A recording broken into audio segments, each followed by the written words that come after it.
नमस्कार, news night में आप सभी का स्वागत है। राजस्थान और तेलंगाना में चुनावी प्रचार अपने अंतिम चरण में है। स्टार प्रचारकों की रैलियां और रोड शो किस तरह बढ़ा रहे हैं चुनावी तापमान, बताएंगे आपको। साथ ही क्यों सुप्रीम कोर्ट ने केजरीवाल सरकार को विज्ञापन फंड को अटैच करने की दी चेतावनी। कोर्ट ने कहा विज्ञापनों पर पैसा खर्च करने से जरूरी है जन कल्याण और राष्ट्रीय महत्व से जुड़े प्रोजेक्ट्स पर हो सरकारी खर्च। होगी राजनीतिक दलों से चर्चा, सुप्रीम कोर्ट की चेतावनी ने कितनी बढ़ाई दिल्ली सरकार की चिंता। साथ ही होंगी देश, दुनिया और खेल जगत की भी खबरें। मैं हूं ऋतु वर्मा। न्यूज नाइट में सबसे पहले अभी तक की सुर्खियां। भारत ऑस्ट्रेलिया के विदेश मंत्रियों के बीच 14वीं विदेश मंत्री स्तरीय फ्रेमवर्क वार्ता। आतंकवाद, द्विपक्षीय, क्षेत्रीय और वैश्विक मुद्दों पर चर्चा। दोनों देशों ने स्वतंत्र, समावेशी, समृद्ध प्रशांत क्षेत्र की जताई प्रतिबद्धता।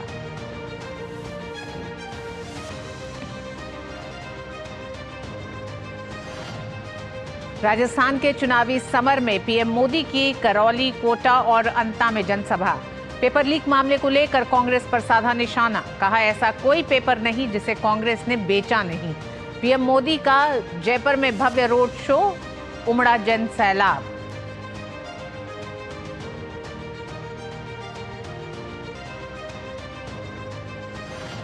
कांग्रेस ने राजस्थान के लिए जारी किया घोषणा पत्र, किए कई लोक भवन वादे। चुनाव प्रचार भी जोरों पर।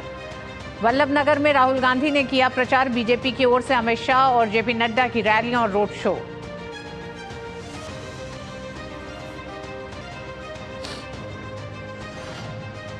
राजस्थान में कांग्रेस के विज्ञापन छपवाने पर गरमाई सियासत। भाजपा ने चुनाव आयोग से की शिकायत। कहा राजनीति में अनैतिक आचरण कांग्रेस की पुरानी आदत।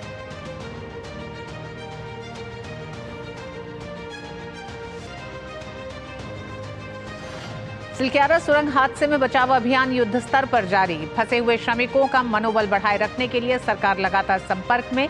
पीएम मोदी ने फिर सीएम से बात कर ली ताजा जानकारी। सूचना प्रसारण मंत्रालय की चैनलों को सतर्कता और संवेदनशीलता की सलाह।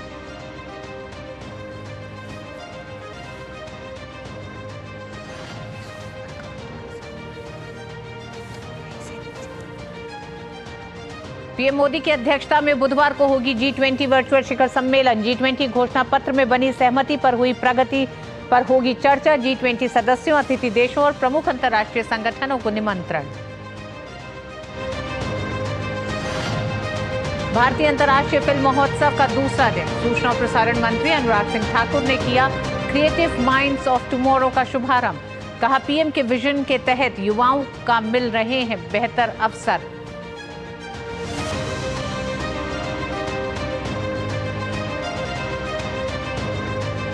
दो 2026 फीफा विश्व कप क्वालिफायर्स में ग्रुप ए के दूसरे दौर के मुकाबले में भारत का सामना कतर से जारी। कतर ने मुकाबले में बनाई शुरुआती बढ़त।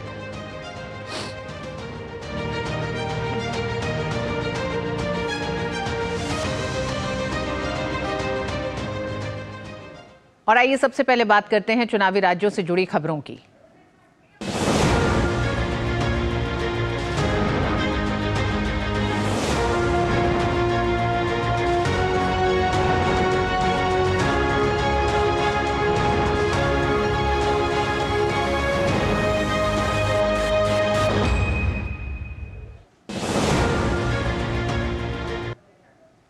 राजस्थान का चुनावी पारा नेताओं की रैलियों और रोड शो के साथ हर दिन बढ़ रहा है। राजस्थान के करौली में मंगलवार को पीएम मोदी ने चुनावी सभा को संबोधित किया, जिसमें उन्होंने कांग्रेस पर जमकर निशाना साधा। पीएम मोदी ने कहा कि भ्रष्टाचार, परिवारवाद, तुष्टीकरण देश के लिए सबसे बड़े दुश्मन हैं और कांग्रेस इसकी जननी है। पीएम मोदी ने लाल डायरी का जिक्र कर गहलोत सरकार पर भी वार किया। पीएम मोदी ने जयपुर में किया भव्य रोड शो।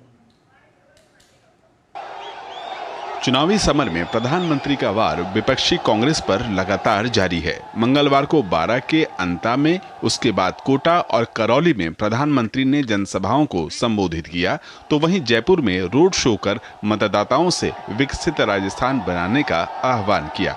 उन्होंने करौली में कहा कि वक्त दंगाइयों और अपराधियों को संरक्षण देने वाली सरकार को सत्ता से बेदखल करने का है। मैं आपको एक और गारंटी दूंगा, 3 दिसंबर के बाद राजस्थान भाजपा सरकार कांग्रेस की महंगाई पर कड़ा प्रहार करेगी। जो पेट्रोल अभी राजस्थान के लोगों को 108, 109 रुपये तक में लेना पड़ता है, उसके दाम की समीक्षा की जाएगी। भाजपा की सच्ची गारंटी के आगे कांग्रेस के झूठे वायदे कहीं टिक नहीं पाएंगे। इसलिए आज पूरा राजस्थान कह रहा है 3 दिसंबर कांग्रेस छूमंतर। प्रधानमंत्री ने अशोक गहलोत सरकार और उसके मंत्रियों विधायकों पर महिलाओं के सम्मान को ठेस पहुंचाने के आरोप लगाए। उन्होंने बीते 5 साल के दौरान महिला उत्पीड़न और बाद में सत्ताधारी दल के मंत्रियों के बयान को खेदजनक बताया। कोटा की रैली में प्रधानमंत्री ने पेपर लीक मामले को उठाया। उन्होंने कहा कि ये युवाओं के सपनों को चकनाचूर करने जैसा है।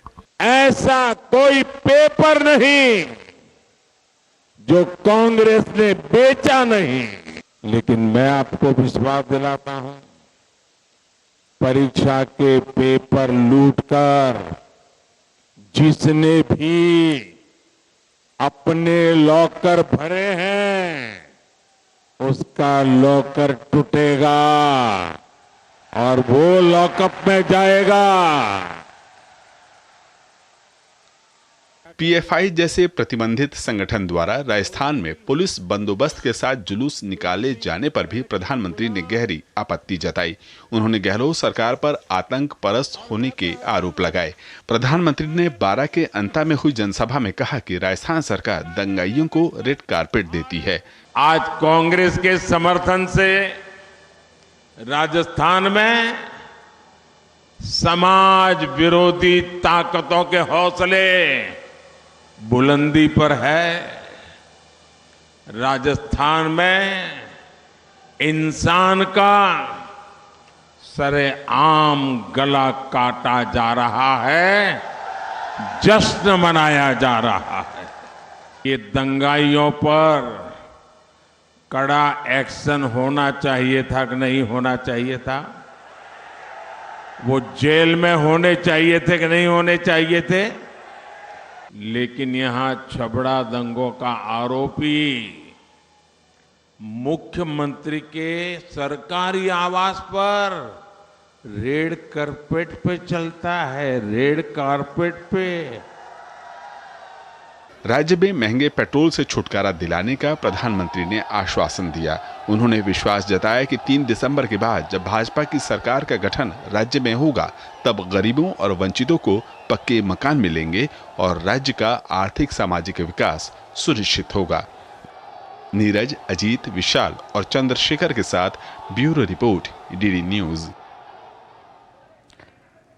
और प्रधानमंत्री नरेंद्र मोदी के अलावा राजस्थान में कांग्रेस, बीजेपी समेत सभी पार्टियों के दिग्गज नेताओं ने भी धुआंधार प्रचार किया। बीजेपी की तरफ से जहां राष्ट्रीय अध्यक्ष जेपी नड्डा, केंद्रीय गृह मंत्री अमित शाह और यूपी के मुख्यमंत्री योगी आदित्यनाथ ने भी चुनावी रैलियों को संबोधित किया, तो कांग्रेस उम्मीदवारों के समर्थन में पार्टी अध्यक्ष मल्लिकार्जुन खड़गे के अलावा पार्टी के पूर्व अध्यक्ष राहुल गांधी ने चुनाव प्रचार किया। राजस्थान के फतेहपुर में बीजेपी अध्यक्ष जेपी नड्डा ने विशाल जनसभा को संबोधित करते हुए कहा कि भाजपा राजस्थान के सर्वांगीण विकास और समृद्धि के लिए प्रतिबद्ध है। उन्होंने कहा कि गहलोत सरकार ने 5 साल में राजस्थान को बहुत बड़ी चोट पहुंचाई है। इस वजह से आज राजस्थान भ्रष्टाचार से लेकर महिलाओं के उत्पीड़न तक में नंबर 1 पर पहुंच गया है। प्रधानमंत्री आवास योजना मोदी जी ने 4 करोड़ मकान बनाए और इस गहलोत ने 9 लाख मकान आपके रोक दिए। मोदी जी ने कहा था कि 20 लाख मकान राजस्थान में बनाएंगे। बताओ 25 तारीख को आप वोट डालेंगे, फिर से 20 लाख मकान बंद करके रहेंगे। ये भी मैं आपको बताऊंगा। भाजपा अध्यक्ष जेपी नड्डा ने बीकानेर में भव्य रोड शो भी किया। केंद्रीय गृह मंत्री और बीजेपी के वरिष्ठ नेता अमित शाह ने किशनगढ़ बास, नीम का थाना और नवलगढ़ में विशाल जनसभाओं को संबोधित किया। उन्होंने गहलोत सरकार पर राजस्थान के 40 लाख युवाओं को धोखा देने का आरोप लगाया। ये अशोक गहलोत सरकार जो है, इसने 5 साल में इतना इलीगल माइनिंग किया है, ये धरती माता की छाती छल्ली कर रहेगी। और इलीगल माइनिंग में हजारों करोड़ का भ्रष्टाचार किया है। उत्तर प्रदेश के मुख्यमंत्री योगी आदित्यनाथ ने चित्तौड़गढ़ की जनसभा में कहा कि राजस्थान में कहीं खनन माफिया, वन माफिया और पशु माफिया है, जिनका इलाज केवल डबल इंजन सरकार ही कर सकती है। यहाँ विकास सबसे बड़ा बैरियर है ये माफियागिरी, और इस माफिया को हर हाल में डबल इंजन की सरकार रोकेगी और इसके खिलाफ कार्रवाई करेगी। कांग्रेस अध्यक्ष मल्लिकार्जुन खड़गे ने मावली में चुनावी जनसभा की। उन्होंने दावा किया कि राजस्थान की जनता फिर से कांग्रेस को चुनने जा रही है। वहीं कांग्रेस नेता राहुल गांधी ने वल्लभनगर और बायतू में जनसभाएं की। उन्होंने फिर से जाति जनगणना को जरूरी बताया। अगर हम पिछड़ों को, आदिवासियों को, दलितों को, गरीब जनरल कास्ट के लोगों को भागीदारी देना चाहते हैं, देश में अधिकार देना चाहते हैं, सबसे पहले जाति जनगणना की जरूरत है। राजस्थान विधानसभा की कुल 200 सीटों में से 199 सीटों पर 25 नवंबर को वोट डाले जाएंगे। मुरारी गुप्ता के साथ ब्यूरो रिपोर्ट, डीडी न्यूज। और इस बीच कांग्रेस ने राजस्थान के लिए अपना चुनावी घोषणा पत्र जारी कर दिया, जिसमें फिर से सरकारी नौकरी और बीमा योजना समेत कई वादों से जनता को लुभाने की कोशिश की गई है। घोषणा पत्र में मुफ्त योजनाओं के वादों की झड़ी के अलावा कांग्रेस ने अपने घोषणा पत्र में जाति आधारित जनगणना करवाने का भी वादा किया है। लेकिन बड़ा सवाल यह है कि मुख्यमंत्री गहलोत ने यह नहीं बताया कि इन मुफ्त योजनाओं के लिए धनराशि का इंतजाम कैसे होगा।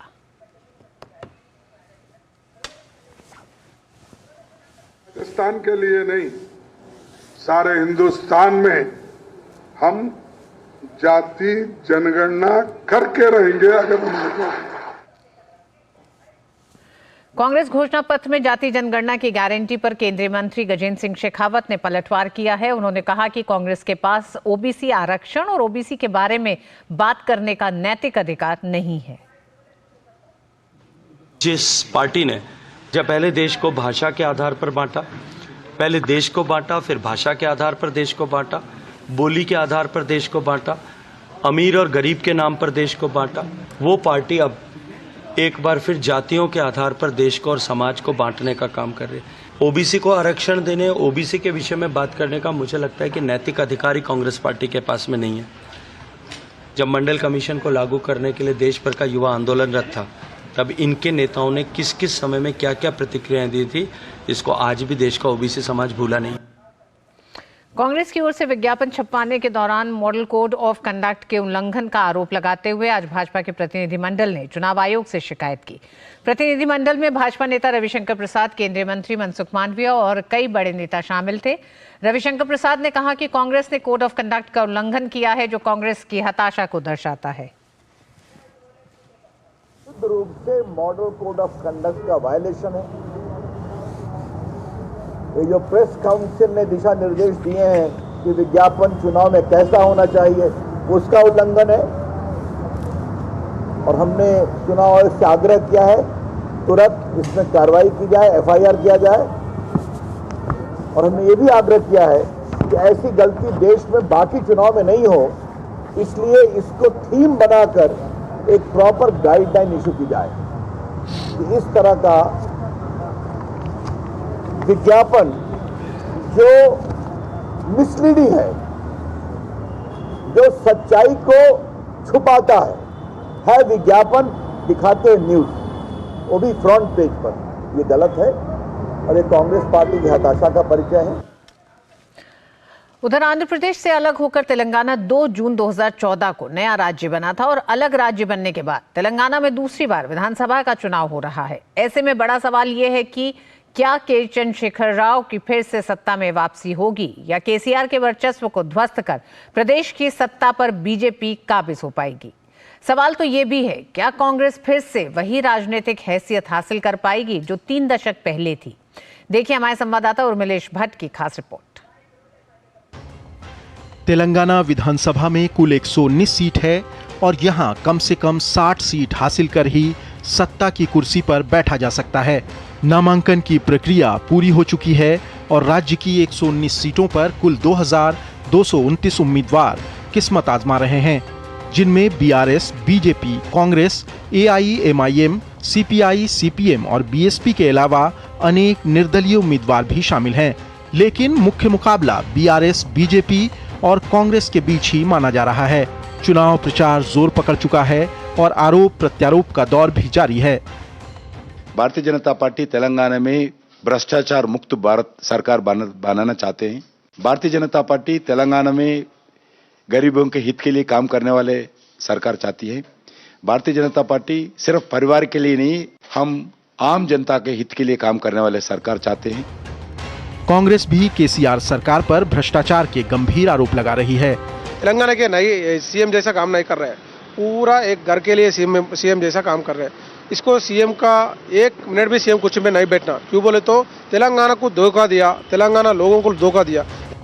जहां विपक्षी दल बीआरएस पर भ्रष्टाचार और परिवारवाद के गंभीर आरोप लगा रहे हैं, वहीं बीआरएस अपने पिछले 2 कार्यकाल की उपलब्धियों को लेकर जनता से वोट मांग रही है। जनता के पास हम तो यही बोल रहे कि हम तेलंगाना हासिल किए हुए पार्टी है और तेलंगाना को जिस तरीके से सिंसियरली बीआरएस पार्टी डेवलप कर सकती है, उस तरीके से किसी और पार्टी सोच भी नहीं सकती।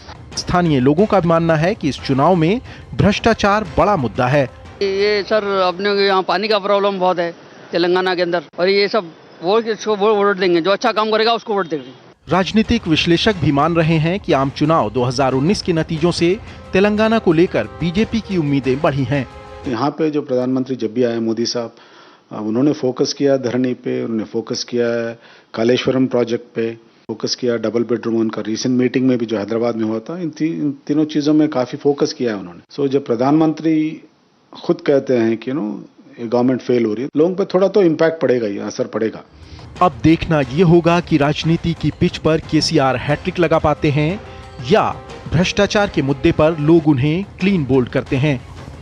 वैसे इसका पता तो 3 दिसंबर को मतगणना के बाद ही चलेगा।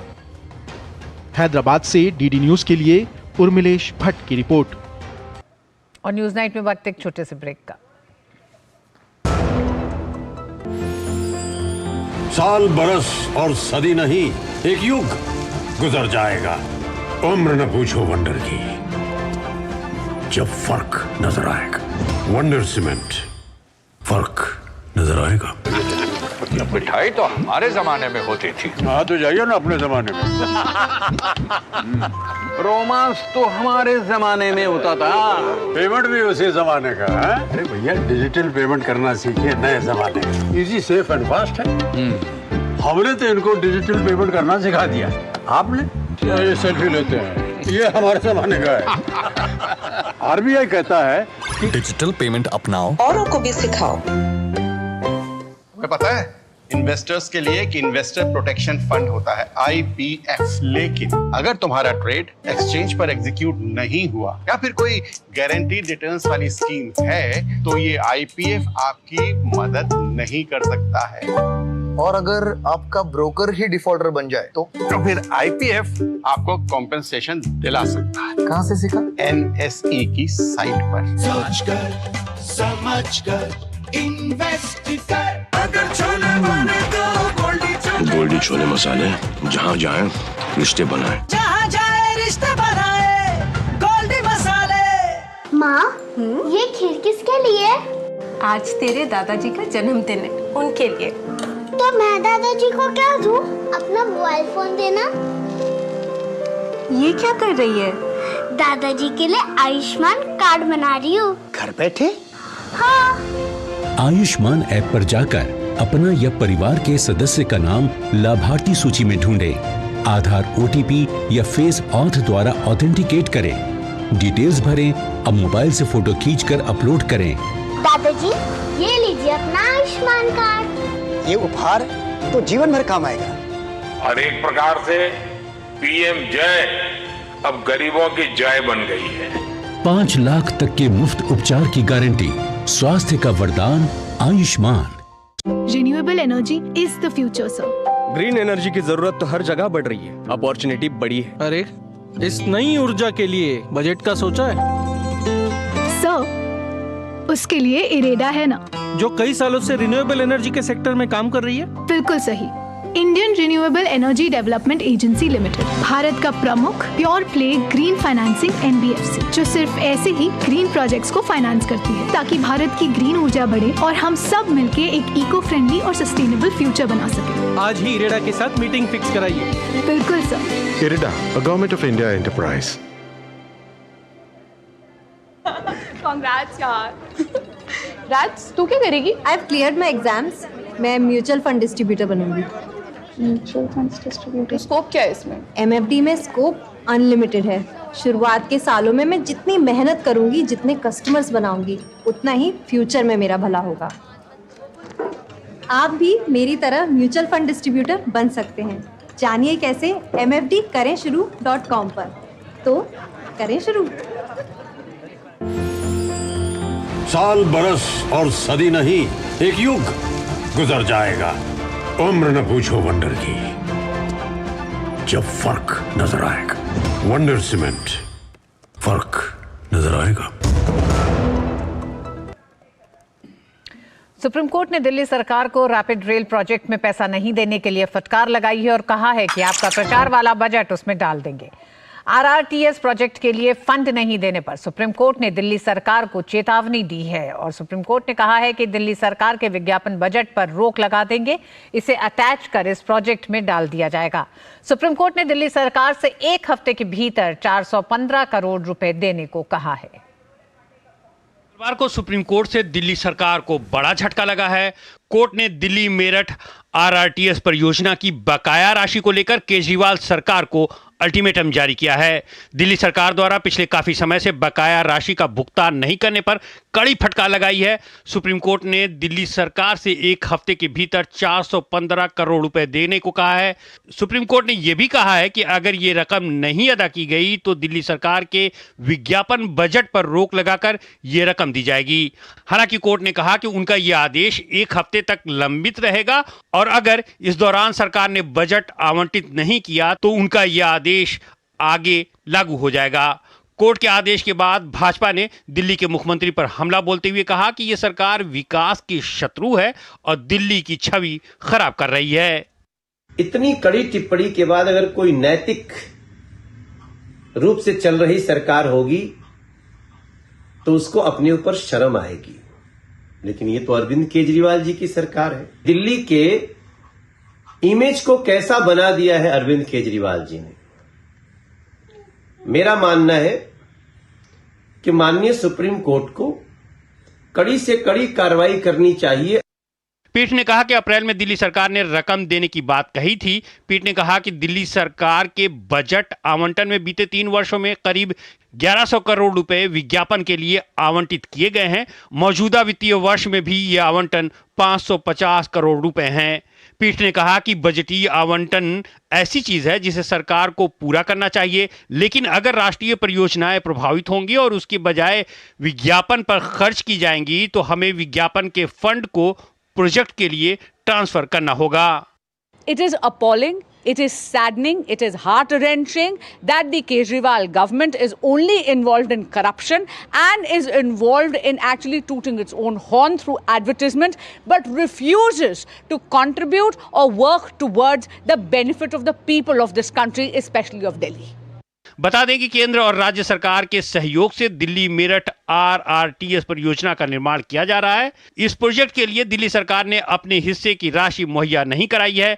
कोर्ट ने दिल्ली सरकार से सख्त लहजे में पूछा है कि विज्ञापन पर करोड़ों रुपए खर्च किए गए हैं, जबकि जनहित से जुड़ी योजना को लेकर दिल्ली सरकार के पास पैसे नहीं हैं। विकास सारथी की रिपोर्ट, डीडी न्यूज। विज्ञापनों पर केजरीवाल सरकार के खर्च को हम सिर्फ एक राजनीतिक बयान कह के नहीं अब एक तरह से नकार सकते हैं। सुप्रीम कोर्ट ने कहा है कि जिस तरह से विज्ञापनों पे खर्च हो रहा है उसको देखते हुए जन कल्याण के तमाम जो काम हैं वो कहीं ना कहीं नजरअंदाज किए जा रहे हैं और इसीलिए सख्त टिप्पणी आरआरटीएस को लेकर भी सुप्रीम कोर्ट के आ जाइए। आइए एक नजर डालते हैं आखिर केजरीवाल सरकार का विज्ञापनों पे खर्च अभी तक कितना रहा है, जिसे लेकर इस तरह की बातें भी हो रही हैं और ये भी संज्ञान में लिया जा रहा है कि विज्ञापनों पर इतना ज्यादा खर्च है तो फिर तमाम उन राष्ट्रीय प्रोजेक्ट्स पे क्यों नहीं खर्च हो पा रहा है। अरविंद केजरीवाल 28 दिसंबर 2013 को पहली बार दिल्ली के मुख्यमंत्री बने। हालांकि यह सरकार ज्यादा दिन नहीं चली थी, ये महज 49 दिन बाद ही अरविंद केजरीवाल ने इस्तीफा दे दिया था। दिल्ली ने इस दौरान राष्ट्रपति शासन भी देखा। 2013-14 में ये 25 करोड़ रुपए था जो कि विज्ञापनों पे खर्च किया जाता था। वहीं 14-15 में हम जानते हैं 2015 में एक बार फिर अरविंद केजरीवाल मुख्यमंत्री बने और उस समय विज्ञापनों पे खर्च का आंकड़ा 11 करोड़ रुपए था। 2015-16 में ये खर्च बढ़कर आप देखिए कितना हो गया, 11 करोड़ से ये 81 करोड़ रुपए हो गया था। ये 15-16 के आंकड़े हैं। 16-17 में एक बार फिर ये 67 करोड़ रुपए हुआ जो कि विज्ञापनों पे खर्च किया गया, और 17-18 में केजरीवाल सरकार ने 190 करोड़ रुपए विज्ञापन पर खर्च किए हैं। 18-19 में इसमें फिर से कमी आई और इस बार ये 45 करोड़ रुपए रहा जो कि विज्ञापनों पे खर्च हुआ। लेकिन 2019-20 में ये आंकड़ा एक बार फिर बेहद ऊपर जाता है और ये फिर से बढ़कर करीब 300 करोड़ रुपए हो गया। और 19-20 से ही इस बात का जिक्र होना शुरू हो चुका था कि विज्ञापनों पर दिल्ली सरकार कितना खर्च कर रही है। फरवरी 2020 में केजरीवाल तीसरी बार दिल्ली के मुख्यमंत्री बने और 20-21 में विज्ञापन का खर्च 242 करोड़ यानी कि 242 करोड़ हो गया था, और 21-22 में इस आंकड़े ने तमाम सीमाओं को तोड़ते हुए तकरीबन 600 करोड़ के करीब ये पहुंच गया था। 589 करोड़ रुपए हो गया था। 2022-23 में एक बार फिर ये 196 करोड़ रुपए रहा जो कि विज्ञापनों पे खर्च किया।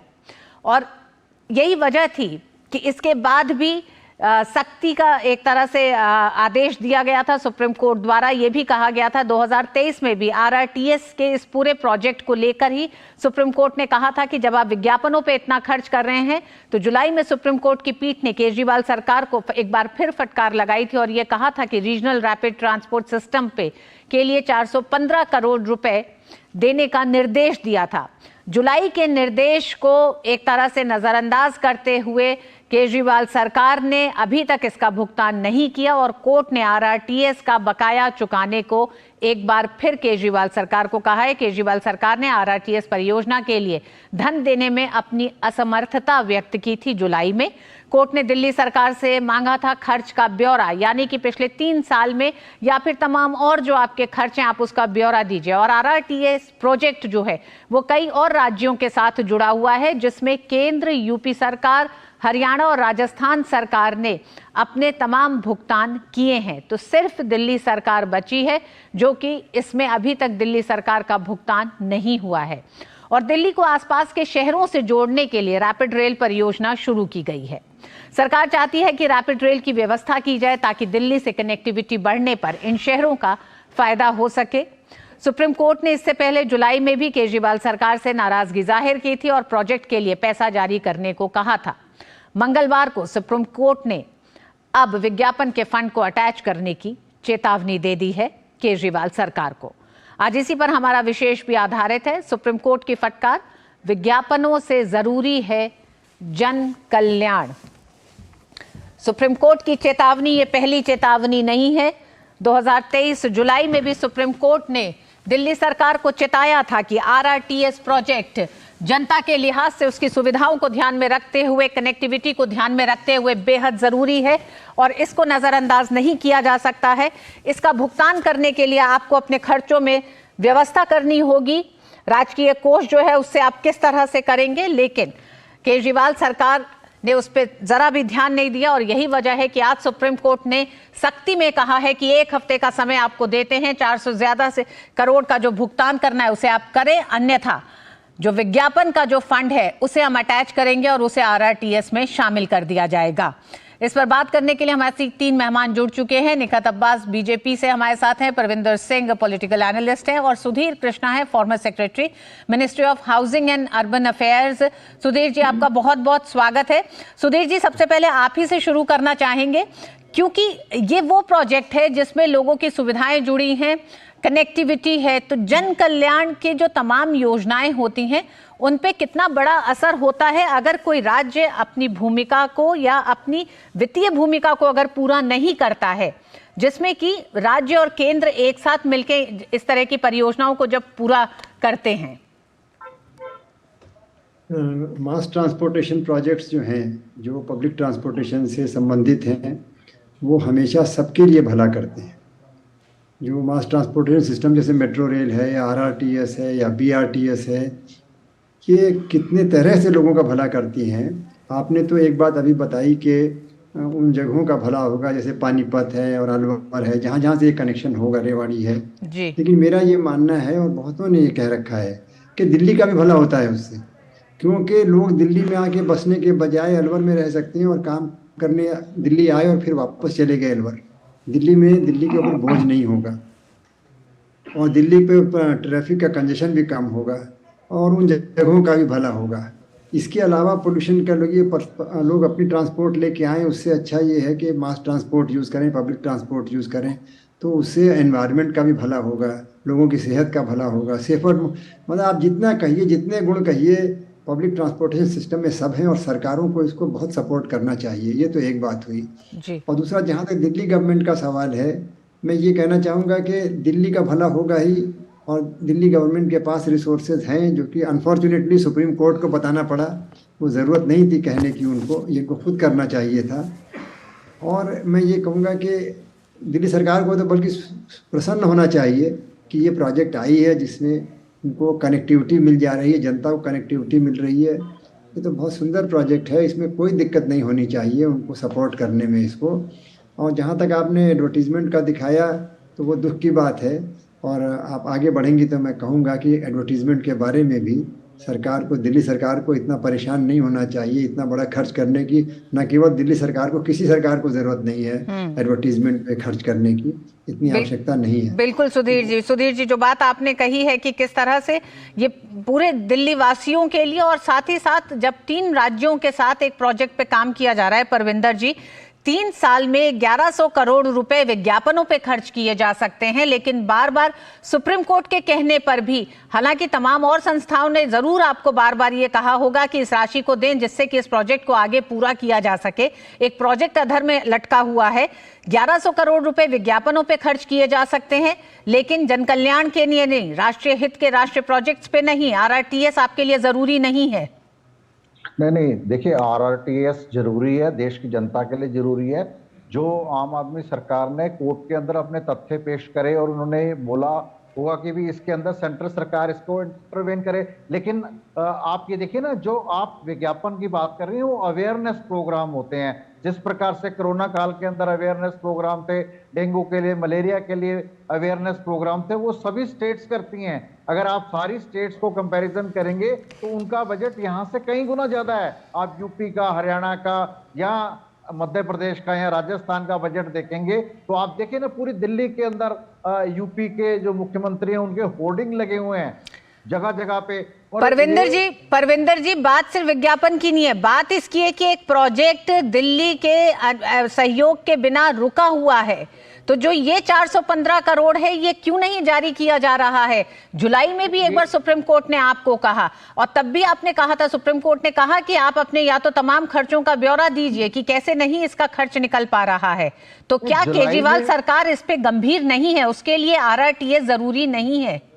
नहीं, बिल्कुल जरूरी है RRTS। उन्होंने अपने तथ्य दिए थे जुलाई के अंदर कि हमारी असमर्थता है, ये इसका बोझ जो है दिल्ली सरकार के ऊपर ना डाला जाए। लेकिन अब कोर्ट का जो आदेश है उसका पालन होगा और दिल्ली सरकार अगर करना पड़ेगा दिल्ली सरकार तो दिल्ली सरकार करेगी। तो आप कोर्ट के आदेश का इंतजार कर रहे थे परविंदर जी? नहीं, दिल्ली सरकार ने मतलब कोर्ट आपको फटकार लगाएगी तो आपको आपकी भूमिका का अंदाजा होगा। आप ये कह रहे हैं कि अब कोर्ट ने कह दिया है तो अब आप करेंगे?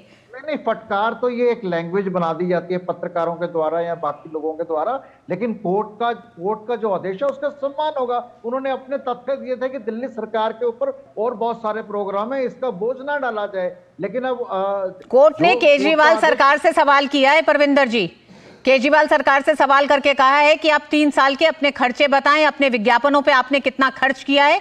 ये कोर्ट कह रहा है, कोर्ट की संवैधानिक पीठ कह रही है, संविधान पीठ कह रही है 2 जजों की, जो 2023 जुलाई में भी आपको ये कहा जा चुका है। तो आपने पहले उसको पूरी तरह से अनसुना कर दिया सुप्रीम कोर्ट को। जुलाई में अपने तथ्य दिए थे दिल्ली सरकार ने। आम आदमी पार्टी का कहना है कि लगातार कि उनके पास वो अपनी असमर्थता जता रहे हैं, लेकिन असमर्थता क्या इसमें दिखाई देती है कि अन्य तमाम कामों के लिए विज्ञापनों का जिक्र सुप्रीम कोर्ट ने किया, तो जरूर कोई ना कोई कारण होगा कि सुप्रीम कोर्ट को लगता है कि आम आदमी पार्टी विज्ञापनों पर एक बड़ा खर्च कर रही है। रितु जी, ये कोई पहली बार तो है नहीं कि हम अरविंद केजरीवाल जी के विज्ञापनों की चर्चा आज आपके चैनल पर कर रहे हैं। पिछले 8.5 वर्षों में हमने लगातार देखा है कि किस प्रकार केजरीवाल सरकार ने सिर्फ और सिर्फ पैसा डुबोया है दिल्ली की जनता का विज्ञापन। इनसे पूछ लिया जाए पराली के लिए क्या करा तो दिलबट्टे सन्नाटा हो जाते हैं। इनसे पूछ लिया जाए कि पोल्यूशन को, प्रदूषण को कम करने के लिए क्या किया तो दिलबट्टे सन्नाटा हो जाते हैं। इनसे पूछ लिया जाए कि जमुना जी को साफ करने के लिए क्या किया तो नीलबट्टे सन्नाटा हो जाते हैं। शराब घोटाला करने के लिए इनके पास पैसे हैं, ई बसेस का घोटाला करने के लिए इनके पास पैसे हैं, स्मॉग टावर का घोटाला करने के लिए इनके पास पैसे हैं। इनके पास हर उस चीज के लिए पैसे हैं जिससे इनका और इनका निजी फायदा होता है, और जिसके कारण कि इनके 3 बड़े बड़े मुख्य नेता मंत्री आज सलाखों के पीछे बैठे। और कोई बड़ी बात नहीं है कि कल को अरविंद केजरीवाल भी सलाखों के पीछे, भ्रष्टाचार के पीछे होंगे। आज सवाल ये उठते जो यहाँ पर बड़ी बड़ी बातें परविंदर भाई कर रहे हैं कि बड़े बड़े अन्य राज्यों में भी तो इतना बजट है, अन्य राज्यों की जगह देखिए, स्क्वायर मीटर किलोमीटर पढ़ेंगे तो पता चल जाएगा। छोटी सी दिल्ली है, छोटी सी दिल्ली, 1100 करोड़ से अधिक रुपया आप लोग सिर्फ और सिर्फ एक व्यक्ति का चेहरा चमकाने में लगा देते हैं, लेकिन दिल्ली की जनता 26 करोड़ का स्मॉग टावर बनाने के लिए जो आपको पैसा दिया, उन्होंने पैसा लगाया, 26 करोड़ का स्मॉग टावर लगा, लेकिन आज काम नहीं कर रहा है। दिल्ली की जनता आज भी 999 AQI की हवा में सांस ले रही है। आज भी पूर्वांचल भाई बहन जमुना जी डुबकी लगा रहे हैं, और झाग वाली जमुना जी है। अरे दिल्ली तो हटा दीजिए, इस्तीफा दे दीजिए, प्रेसिडेंट रूल लग जाएगा, बेहतर होगा। मैं तो कह रही हूँ दिल्ली की जनता को बहुत सुकून मिलेगा आप हटेंगे तो, क्योंकि दिल्ली की जनता को दिल्ली की सरकार को जो पैसा मिलता है केंद्र सरकार से, जो प्रदूषण कम करने के लिए सारी उपलब्धियों के लिए, वो सारा पैसा आप अपनी जेबों में भर लेते हैं, लेकिन दिल्ली की जनता के लिए काम कभी नहीं कर पाते। सवाल आज ये उठता है कि अपना चेहरा चमकाने में आप इतने विलीन हो गए कि आप लोग भूल गए कि दिल्ली की जनता के लिए काम भी करना था। आपकी नीयत साफ है, आपकी नीयत साफ है कि आपको अपने नेता, मंत्री, विधायक, इन लोगों को चमकाना है, इनकी किस्मतें चमकानी, इनके गद्दों में पैसे भरवाने हैं, लेकिन जब दिल्ली की जनता के लिए काम की बात आती है तो आप लोग कहीं नहीं होते हैं। आज ये RRTS से सिर्फ दिल्ली नहीं, NCR की सारी जनता को फायदा मिलने वाला है, लेकिन ये पैसे रोक कर बैठे। ऐसा नहीं है कि पैसे नहीं है, पैसे इनके पास खूब है, केंद्र सरकार से लगातार बजट लेते आए हैं, लेकिन नहीं, जब दिल्ली की जनता की वायदे के लिए, दिल्ली की जनता की विकास के लिए पैसे देने की बात आती है तो ये लोग पीछे हट जाते हैं। क्यों? तो काहे आप 8.5 वर्षों से मुख्यमंत्री बनकर बैठे, काहे आपने सरकार बनाई हुई है, इस पर इन लोगों के पास कोई जवाब नहीं है। ऋतु जी, आप इनसे आए पूछिए चाहे ताए पूछिए, इनके पास एक ही जवाब होगा, केंद्र सरकार करेगी। अरे केंद्र सरकार नहीं करा तो आज आप इस्तीफा दे दीजिए, हम तो लगातार कहते हैं। परविंदर जी, केंद्र सरकार का इसमें सहयोग है, राजस्थान सरकार का है, उत्तर प्रदेश सरकार का है, ये तमाम सरकारें अपने सहयोग को, योगदान को पूरा कर चुकी हैं। सुधीर जी, हम आपसे जानना चाहेंगे, दिल्ली जैसे दिल्ली राजधानी है, इसमें दिल्ली अलवर, दिल्ली पानीपत, दिल्ली मेरठ, इन तमाम शहरों के साथ एक रैपिड रेल व्यवस्था शुरू करने से कई ऐसी समस्याएं हैं जिससे छुटकारा मिलेगा दिल्ली वासियों को भी, और ये तमाम शहर दिल्ली से जुड़ सकेंगे। कनेक्टिविटी के लिहाज से ये प्रोजेक्ट बहुत ज्यादा अहम दिखता है। क्या आपको लगता है कि इस तरह के प्रोजेक्ट की एक लंबे समय से जरूरत थी, जिसे हमने देखा है कि राजस्थान और उत्तर प्रदेश के योगदान ने इस प्रोजेक्ट को उस दिशा में तेजी से आगे बढ़ाया है? RRTS प्रोजेक्ट अत्यंत आवश्यक प्रोजेक्ट है, और ये केवल दिल्ली के लिए नहीं, ये मॉडल प्रोजेक्ट है जो और राज्यों में भी रीजनल कनेक्टिविटी। दिल्ली की खास बात ये है कि अन्य राज्यों से कनेक्टिविटी हो रही है, लेकिन अगर आप महाराष्ट्र को देखें तो वहाँ विद इन महाराष्ट्र से पुणे और बॉम्बे से पुणे और आसपास के शहरों को कनेक्शन जितना करेंगे उतना भला होगा। ये समय ऐसा आ गया है कि लोगों की मोबिलिटी बढ़ती जा रही है, और मोबिलिटी के माध्यम से लोगों की इनकम बढ़ रही है। ऐसे लोग जिनमें हुनर है लेकिन वो ट्रांसपोर्टेशन की दिक्कत से आगे नहीं बढ़ पा रहे हैं, जैसे महिलाएं खास तौर से, अगर उनको कनेक्टिविटी मिल जाए सेफ और स्पीडी, तब वो बहुत से काम कर सकती हैं दूर जाके। अगर नहीं है तो ये रिसर्च का रिजल्ट है, वो 1/3 या 1/4 तनख्वाह में ही, आमदनी में ही पड़ोस में काम करती हैं, क्योंकि उनको ट्रैवल करना मंजूर नहीं है अनसेफ कंडीशन में। तो रीजनल ट्रांसपोर्टेशन सिस्टम तो बहुत आवश्यक है। इसके लिए तो 20 साल से प्रयास चल रहा था, और होते होते धीरे धीरे बढ़ते बढ़ते अब एक रास्ते पर आया है। इसको तो पूरा सपोर्ट करना बहुत आवश्यक है हर तरह से। इसमें कनेक्टिविटी की, लास्ट माइल कनेक्टिविटी की भी ज़रूरत है कि आप अगर अलवर से दिल्ली आए तो जहाँ पर उतरे वहाँ से आगे जाने के लिए लोकल ट्रांसपोर्टेशन का भी इम्प्रूवमेंट करना, वो तो और बात है, लेकिन RRTS को तो सपोर्ट करना हर तरह से। सुधीर जी, अंत में आपसे बहुत संक्षेप में जानना चाहेंगे, किस तरह का नुकसान हो रहा है इस तरह की देरी से? दिल्ली सरकार जो लगातार देरी कर रही है इसमें भुगतान करने से, तो इस प्रोजेक्ट को किस तरह का नुकसान हो रहा है? जहाँ तक मुझे पता है प्रोजेक्ट में इतनी दिक्कत होगी नहीं, फिर भी अगर और डिले होगी तो दिक्कत हो सकती है। अभी तो भारत सरकार के और राज्यों के कंट्रीब्यूशन से काम चलता रहेगा, जहाँ तक मेरा अंदेशा है। लेकिन जल्दी से जल्दी, तो 400 करोड़ रुपए बड़ी राशि है, जल्द से जल्दी पैसे मिलेंगे तो ज़रूर ही ये प्रोजेक्ट और अच्छे ढंग से चलेगी। और मैंने जहाँ तक संपर्क कर रखा है ये RRTS के अधिकारियों से, कि वो बड़े उत्साह से काम कर रहे हैं, पूरे उनके टेक्नोलॉजी वाइज और उनके इमोशंस कहिए या उनका निश्चय कहिए, दृढ़ निश्चय, बहुत अच्छे ढंग से काम कर रहे हैं। अगर हम सब सपोर्ट करेंगे तो जल्दी से जल्दी योजना पूरी होगी। परविंदर जी, जनता के हितों से जुड़े अगर काम किए जाएंगे तो विज्ञापनों पे बहुत ज्यादा खर्च करने की जरूरत नहीं पड़ेगी, ये आप मानते हैं? सुधीर जी ने भी कहा, और सुधीर जी ने बहुत साफ कहा, ये वो आम आदमी पार्टी के लिए नहीं कह रहे, वो तमाम पार्टियों के लिए कह रहे हैं कि आपको विज्ञापनों पे इतना खर्च करने की जरूरत नहीं पड़ेगी अगर आप जनता के हित से जुड़े कामों को करेंगे। एक ऐसे प्रोजेक्ट को दिल्ली सरकार रोक रही है जिसमें महिलाओं का हित है, जिसमें लोगों की आमदनी से जुड़े हित हैं। देखिए, बिल्कुल जो प्रोजेक्ट्स हैं वो बहुत जरूरी है, लेकिन जो विज्ञापन की बात है, ये कानून एक व्यक्ति या एक पार्टी या एक स्टेट के लिए नहीं हो सकता, ये सबके लिए हो सकता है। जितने भी स्टेट्स हैं, आप एक कानून बनाइए कि आप मत लगाइए विज्ञापन, अवेयरनेस प्रोग्राम मत कीजिए, अपनी उपलब्धियों को मत बताइए, जनता को ना जागरूक करने के लिए आप मत बताइए। लेकिन आप इस बात को समझिए ना, आप इनसे पूछिए कि जो अभी परविंदर जी 15-16 में, परविंदर जी 2015 में जब केजरीवाल मुख्यमंत्री बने तो विज्ञापनों पे खर्च 81 करोड़ था, आज वो 600 करोड़ से ऊपर गया है। आपको अंदाजा है कितना विज्ञापनों पे खर्च हो रहा है? ऐसे में अगर RRTS जैसे प्रोजेक्ट्स के लिए दिल्ली सरकार के पास पैसा नहीं है तो कोई तो हस्तक्षेप करेगा। सुप्रीम कोर्ट ने हस्तक्षेप करा है, सुप्रीम कोर्ट ने 1 हफ्ते का वक्त दिया है। 1 हफ्ते का वक्त आम आदमी पार्टी सरकार के पास वक्त है, अगर उतने में भी वो 400 करोड़ से ज्यादा का भुगतान नहीं कर पाएगा तो विज्ञापनों का खर्च अटैच करके सुप्रीम कोर्ट इसे डाइवर्ट करेगा। ये चेतावनी भी है और आपको सतर्क किया गया है सुप्रीम कोर्ट द्वारा। जनता देख रही है परविंदर जी आम आदमी पार्टी की तमाम नीतियों को भी और उनकी इस समय की पॉलिसीज को भी, कि किस तरह से जन कल्याण से जुड़ी तमाम योजनाओं को न सपोर्ट करते हुए सिर्फ विज्ञापनों पे केजरीवाल सरकार किस तरह खर्च कर रही है। बहुत बहुत धन्यवाद आप तीनों का ही इस चर्चा में शामिल होने के लिए। वक्त एक छोटे से ब्रेक का है।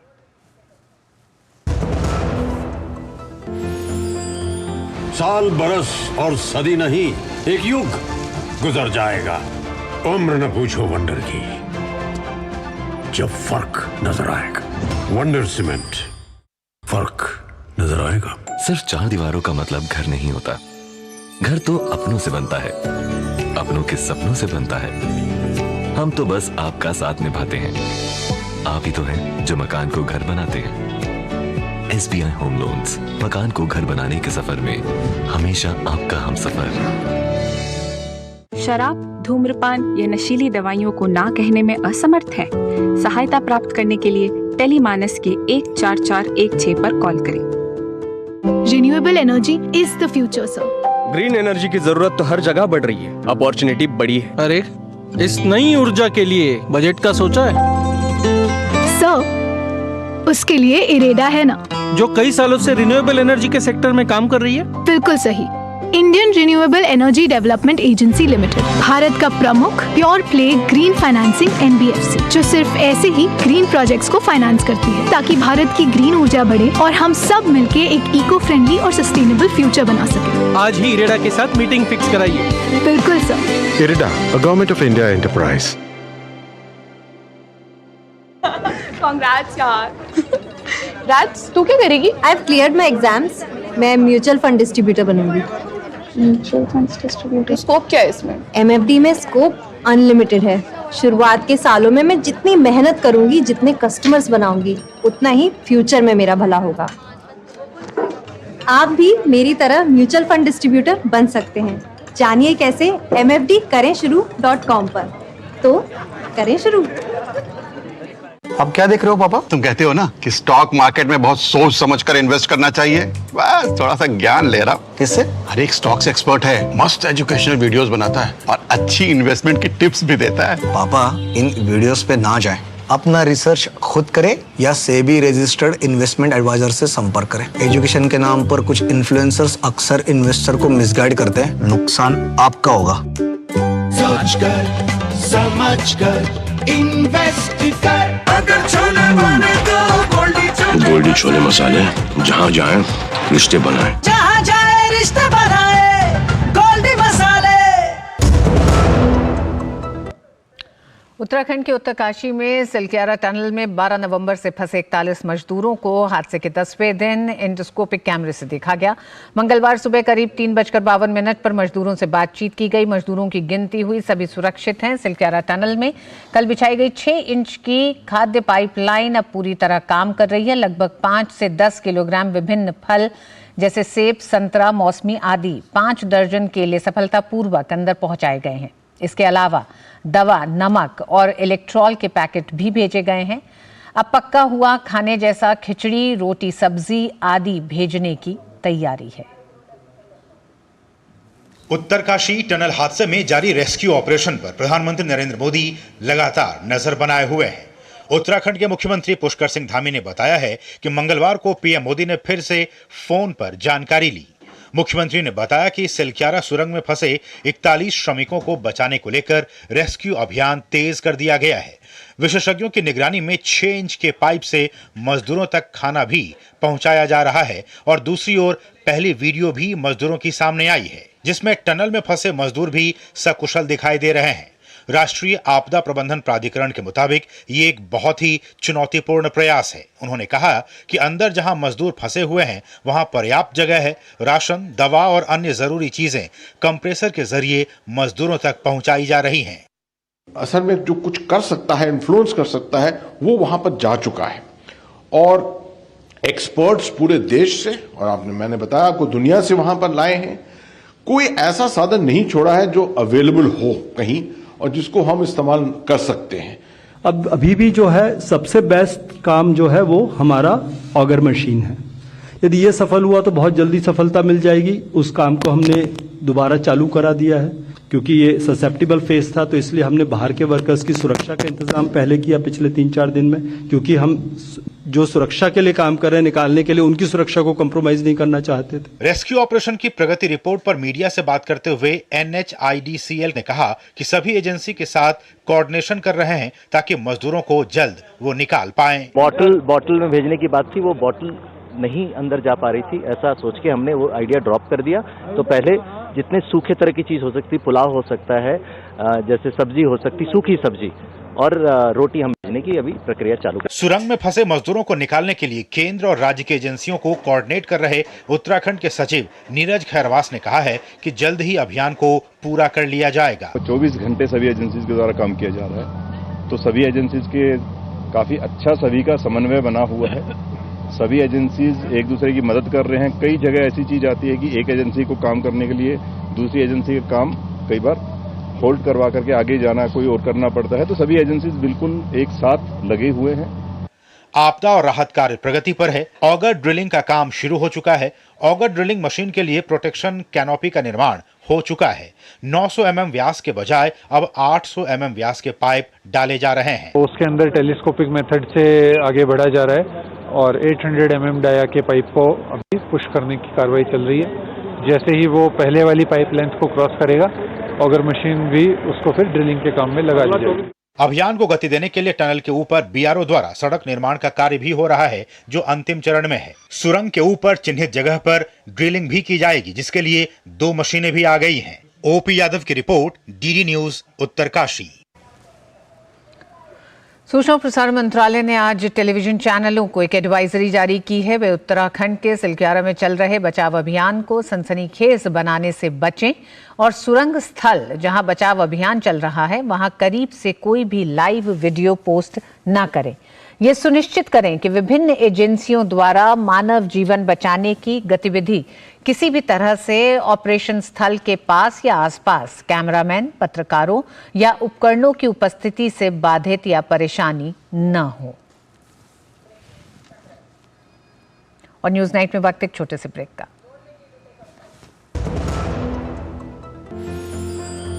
साल, बरस और सदी नहीं, एक युग गुजर जाएगा। उम्र न पूछो वंडर की, जब फर्क नजर आएगा। वंडर सीमेंट, फर्क नजर आएगा।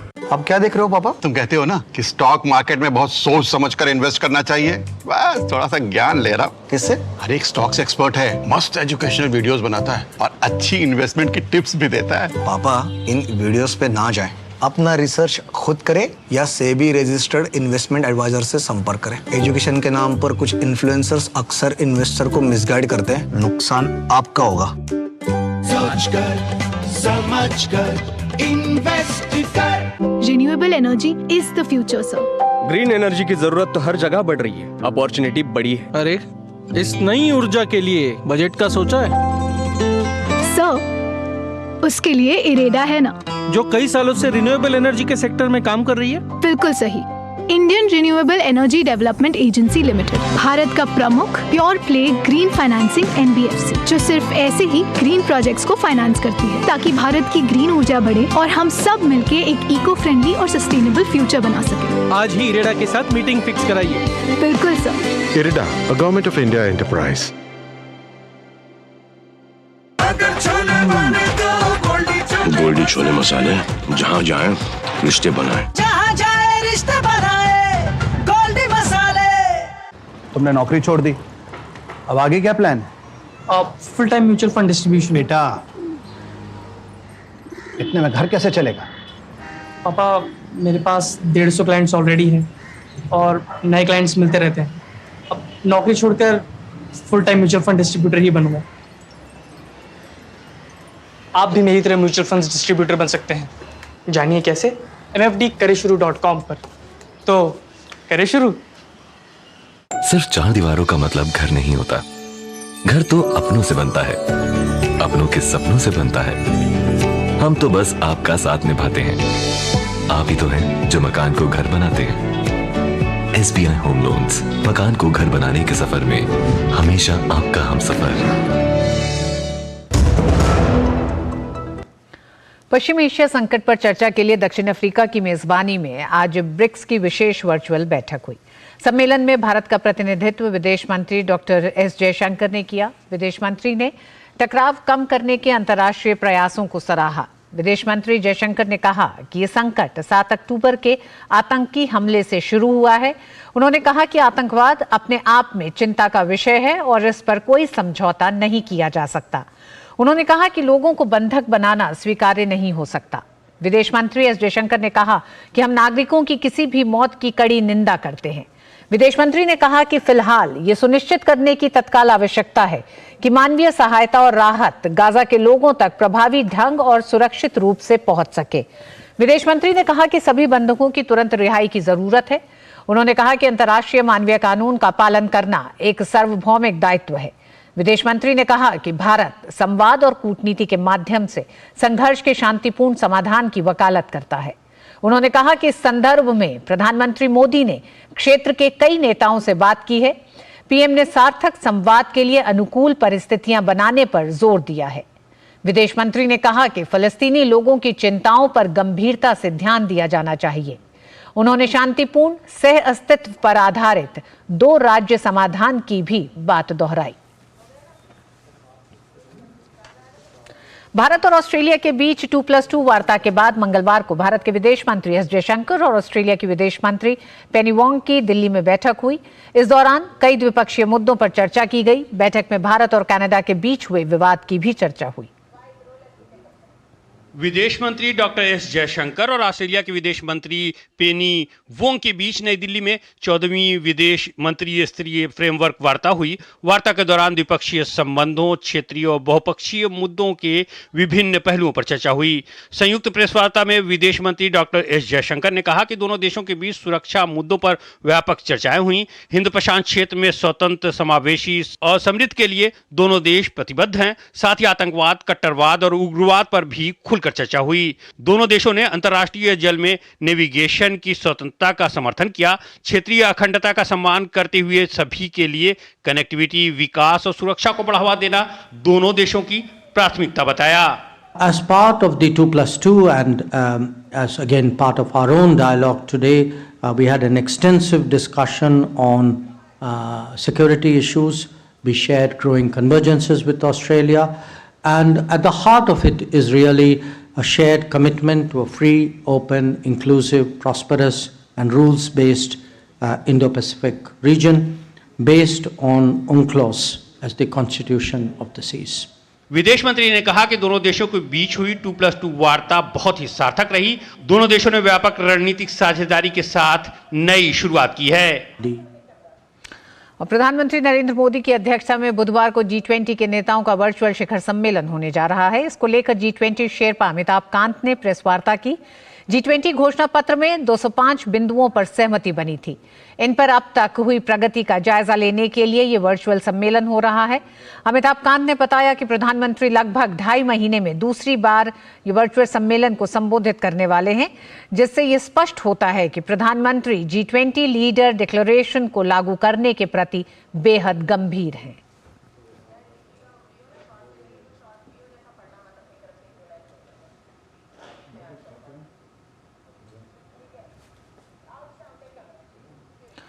और इफी का मंच युवा प्रतिभाओं को बढ़ावा देने का मंच भी बना हुआ है।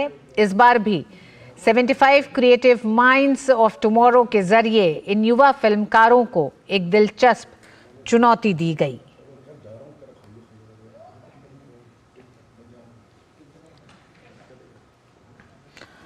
और इसी के साथ आज न्यूज नाइट में बस इतना ही। मुझे दीजिए अनुमति। नमस्कार।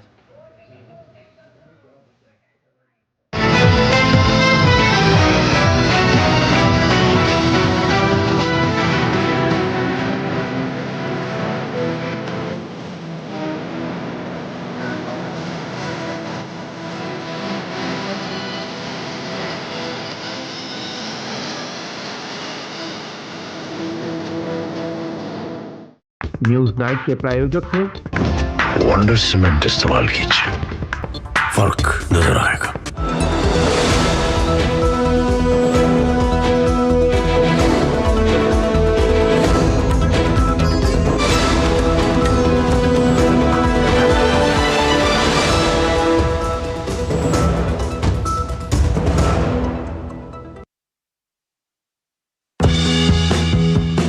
मन की बात है जन जन की, संघर्षों के कुछ किस्से, कहानी कुछ सफलताओं की, अनकही विरासत की, उम्मीदें नए भारत की।